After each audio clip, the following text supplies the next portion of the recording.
What's up, everybody? Welcome back to episode 2 of the Climb Finance Show. This is your host, Kean Lynch. Thanks for tuning in to the second show. Hope everyone's doing great. Second show, we've revamped a couple things in the studio today to get ready for the second show. This is the Climb Finance Show, where we talk about economics, investing, business, and financial markets. And we like to have a little fun. And so we added that new intro song in. We're going to test it out. We're going to have to do some A/B testing, see if that's the best one we're going to move forward with. But let's talk about today's episode. We're trying to keep this pretty brief, around 10 minutes or so. We're going to start with the 2-minute economic drill, where we're going to cover the stock market, foreign exchange, commodities, energy, crypto, and other investments in under 2 minutes. And then after that, we're going to talk today about the Chinese economy, specifically the news this week that the Chinese government has instructed banks to purchase stocks in order to boost their economy because they are struggling. We're also going to take a look at the Chinese unemployment rate, the inflation rate over there, or should I say deflation.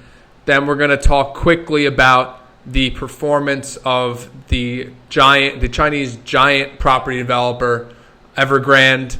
And then lastly, I'll give a recommendation if this is a buy time for Chinese investments or not. So let's get started here. Before we get into the 2-minute drill, just going to take a look at some headlines. On CNBC.com, great website. Tech IPOs are returning to the market. Instacart has filed for IPO. There's a few others. Better. The financial service company IPO this week. They did horrible, but at least tech companies are coming back. I read a statistic that there have been more tech IPOs in the last 2 weeks than the last year and a half. So this is good news overall for the stock market and investor confidence. A couple other things. It looks like we have a tropical storm approaching Florida. Bitcoin trading volume at its lowest in 4 years. Kamala Harris, Vice President Harris, is touting the strength of labor unions. So that's fantastic. And then we also have the Biden administration proposing new crypto tax reporting rules. They seem rather interested in crypto. So let's get right into some charts here. First off, we're checking out the S&P 500 index. This is a period of year to date since January. Obviously, it's been good, but if we look at since August, things have not been strong. It's interesting because I would say for the first 6 months of the year, everyone was so panicked about inflation potential. And then as soon as the stock market did surprisingly good, it changed everything. And now the stock market appears to be on its way down. So we'll see how things go. It's interesting how the stock market always seems to perform to the opposite of what the crowd expects. But, similarly but different, here is the DXY, also known as the US dollar index. You can consider it the strength measure of the US dollar compared to other currencies around the world. You can see overall it hasn't done too up or down, but interesting enough, it's been on the rise since early July, especially since August when the US stock market has been performing poorly. That is quite the correlation when people are afraid of stock market performance. They often sell their investments, go back into the safety of the US dollar, even if their money will be impacted by inflation, losing purchasing power. And when they rush back into the dollar, that the demand increases the overall price. Flat on the year, hasn't been doing great since August, but in the last week or so, it's seen some uptick. Interesting enough why that's occurring. Silver, one of the more interesting investments, I would say. Same thing as gold, pretty flat, but we've seen a sharp rise in the last week and a half. It's very interesting, something to keep an eye on. Moving over to oil, pretty flat in the year as well. It's the same story, it looks like, for several commodities, whether it's gold, silver, or oil. They're all relatively flat year to date, but recent performance has been pretty dang strong. And then lastly, going over to check out some crypto. I'm on the website Masari Crypto, which is a fantastic website, really. It's fantastic. Let me just tell them not to sell my personal info. But if we take a look at year-to-date price, Bitcoin's up almost 60%, Ethereum 40%, XRP 50%, no surprise after their big win in regulation over the SEC a couple months ago. And then relatively flat, aside from some others, Solana coming off the disaster 2022 they had with the collapse of the FTX cryptocurrency exchange, has rebounded surprisingly well. Maybe it's because of the news that Sam Bankman-Fried had his bail revoked and he will be going to jail on fraud charges and defrauding investors and losing billions of dollars from investors, including the celebrities who endorsed him, who are being brought. It's just funny how Tom Brady, Larry David, Shaquille O'Neal, and others are entangled in this mess, and it's quite frankly a shame. So that's the 2-minute economic drill. Things look pretty good. Some other side notes. They had the Federal Reserve Summit at Jackson Hole, Wyoming last week, where they, some of the top guys of the Fed get together to give their 2 cents, I guess you could say. And President Jerome Powell really took a poop on the microphone, so to speak.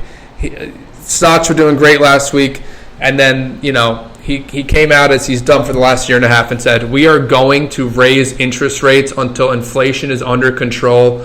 We are trying to get a soft landing for the stock market, but we frankly don't care. Our primary goal here is to lower inflation, and if it hurts stocks, it hurts stocks. We got to do what we got to do. Obviously, the stock market didn't like that. It fell, and we'll see. Maybe Jerome Powell will one day change his tune. Maybe he won't. We'll see. Cool. So let's talk about China. So while we talk about China, I need to get into the Asian spirit here. Have a nice bottle of sake. I know sake is Japanese. So kill me in the comments if you want. This week, over the weekend, China's Ministry of Finance said it was going to have the stamp duty on stock transactions in order to invigorate the capital market and boost investor confidence. Overall, this would cut trading costs by almost 40%. And, obviously the government did this as a way to revitalize the stock market. And that's what we saw initially with a boost of 6% this Monday. However, it came back to earth, locking in just a 1% increase when the trading session closed, kind of coming back to earth as it becomes more of a developed market. Things haven't been great for China. They just truly haven't been great. We take a look at the Chinese stock market year to date. It's down 5 years, solid growth. I mean, we're looking at something 10 to 15%. And over the last 30 years, relatively strong. However, if you look at the unemployment rate, over 5%, and we're going to get into if that's even a true figure. Not sure about that. Pretty sharp increase since 2016. And this is where things get really interesting. This is their inflation rate, and things are in negative territory, also known as deflation. And obviously it's interesting because the U.S. is dealing with the opposite issue. And that's a big issue. It's a global issue. And here's another very nice CNBC article published by Elliott Smith this week that says China's deflation could spill over into a global concern. And, in the long term, in the short term, obviously deflation just means a decrease in overall prices, which in the short term is somewhat good for consumers because they're not paying as much for goods. But ultimately, it stalls demand, and it's a result of stalled demand. The reason why prices are dropping, either from a complete oversupply of goods or because people have stopped buying. And then in the long term with deflation, businesses aren't making as much money. They need to cut costs, whether it's not selling as many items or firing employees. And then with people who have been fired, obviously their income decreases, sending deflation into a spiral of people who are unable to buy items and unable to pay back their debts, and it can quickly deteriorate an economy. And here's just some quick highlights from this article. The economic fundamentals have become starkly apparent in recent months. Their headline consumer price index falling 0.3% year on year in July. And just a quote, persistent deflation in China would likely spill over to developed markets as a weaker yuan and an elevated inventory to sales ratio lower the cost of Chinese goods abroad. Deflation in China could lead to deflation in other places, and that has its own concerns. And so not only that, but credit data showed a slump in July in China for businesses and households. This is all just really bad news for the Chinese economy. I won't read it all, but as I mentioned before, near-term good news for Western central banks to fight against their inflation, but the long term is not good for deflation. This is a great article. I encourage you guys to check it out.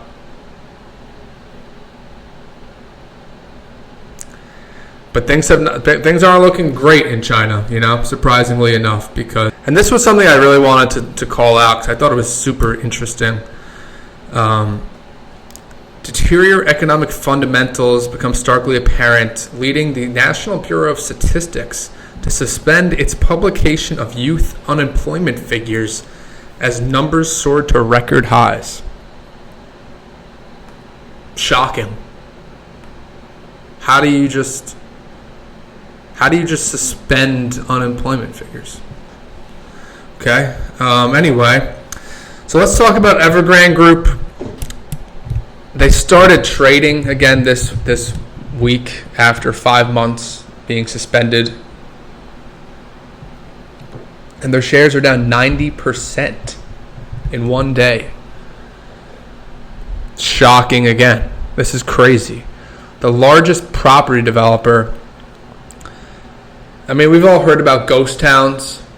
We learned about them in U.S. history when they were building out, the Midwest and the western frontier back when the U.S. acquired all that land. Manifest destiny. They were building these towns so families would move there. And it looks, we've heard about ghost towns in China too. They build these massive skyscrapers and no one buys them. No. But at the beginning of the show I said, is China a buy? Is it a good time to look into Chinese investment? I don't think so. I'm saying no. I'm saying it's time to wait and see what happens. Let's see what happens. That's all I can say. And so that's it for this show. Thank you everyone for tuning in. I really appreciate it. Drop a comment below if you like the show, if you didn't like the show, any ideas how to improve it or whatnot. But have a great evening. Good luck to you. Peace out.